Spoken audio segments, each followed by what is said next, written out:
30 წელი არ ულოცია და ჭკუას არიგებს, ესე იგი წმინდა სინოდს და პატრიარქის თანამოსაყრეს და არა მარტო არიგებს, ლანძღავენ. არ დაიჯეროთ, სიცრუეა.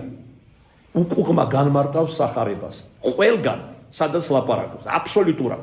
სახარება მას გახდილი აქვს თავისი პირადი მცდარი შეხედულებების გასამართლებლად. გადაჭარბების გარეშე ვიყო. ბოროტებაზე პირდაპირი გაგებით ამბობენ რომ ეს არის ჭეშმარიტება, სიმართლეზე და ჭეშმარიტებაზე ამბობენ რომ ყავლი გაუვიდა უკვე დრო მოჭმულია და არასწორია და მცდარია. აი ვინ არიან ისინი?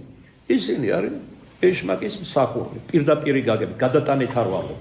ეშმაკებს დიახ თავის მსახურები ყავს, არა მარტო ერში, ხელისუფლებაში და სხვა, მას ყავს თავისი მსახურები და არ თუ ცოტა სამღვდელოებაში. მე მღვდელი გეუბნებით ამას, იმიტომ რომ 45 წლიანი გამოცდილებიდან გეუბნებით. ბევრი მათგანისთვის მღვდლობა ეს არის მხოლოდ შემოსავლის წყარო, რა დასამალია.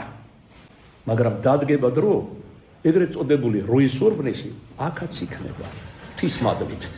აი საბოლოო შედეგი რა უნდა იყოს.